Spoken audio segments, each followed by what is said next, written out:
नर्मदा नदी, जिसे पहले नर्मदा या अंग्रेजी में नेरबुड्डा के नाम से भी जाना जाता था, भारत की 5वीं सबसे लंबी नदी है और कुल मिलाकर देश की सबसे लंबी पश्चिम की ओर बहने वाली नदी है। ये मध्य प्रदेश राज्य में बहने वाली सबसे बड़ी नदी भी है। यह नदी भारत में मध्य प्रदेश और गुजरात राज्यों से होकर बहती है। दरअसल इस जगह को रामायण की कहानी से इसलिए जोड़ा क्योंकि यहाँ वानरों की मूर्तियाँ मिलीं। संभव है कि भारत या श्रीलंका से कोई सुरंग खोदी जाएगी तो वो सीधे यहीं निकलेगी। नर्मदा नदी को पाताल नदी कहा जाता है। इस नदी के भीतर ऐसे कई रास्ते हैं जहाँ से पाताल लोक जाया जा सकता है। हालांकि समुद्र में भी ऐसे कई रास्ते हैं जहाँ से पाताल लोक पहुँचा जा सकता है। क्योंकि धरती के 75% भाग पर तो जल ही है, पाताल लोक कोई कल्पना नहीं। पुराणों में इसका विस्तार से वर्णन मिलता है। पुराणों में वर्णित है कि पृथ्वी के नीचे 7 लोक हैं, जो कि क्रमशः अतल, वितल, सुतल, रसातल, तलातल, महातल और पाताल। कहते हैं कि जोधपुर के पास भी ऐसी कई गुफाएं हैं जिनका दूसरा सिरा आज तक किसी ने नहीं खोजा।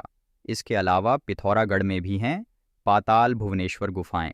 यहाँ पर अंधेरी गुफा में देवी देवताओं की सैकड़ों मूर्तियों के साथ ही एक ऐसा खंभा है जो लगातार बढ़ रहा है। बंगाल की खाड़ी के आसपास नागलोक होने का जिक्र है। यहाँ नाग संप्रदाय भी रहता था।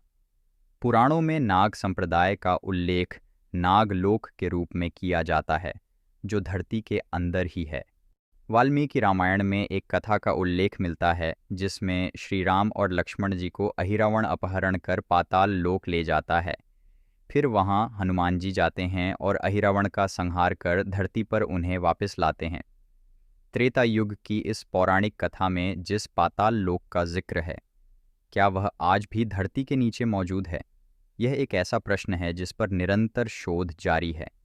हाल ही में वैज्ञानिकों ने मध्य अमेरिका महाद्वीप के होंडुरास में सियुदाद ब्लांका नाम के एक गुम प्राचीन शहर की खोज की। इस शहर को आधुनिक लाइडर तकनीक से खोजा गया। लोगों का मानना है ये वही पाताल लोक हो सकता है जहां हनुमान जी गए थे और उन्होंने अहिरावण का अंत किया था। दरअसल इस जगह को रामायण की कहानी से इसलिए जोड़ा क्योंकि यहाँ वानरों की मूर्तियाँ मिलीं। संभव है कि भारत या श्रीलंका से कोई सुरंग खोदी जाएगी तो वो सीधे यहीं निकलेगी।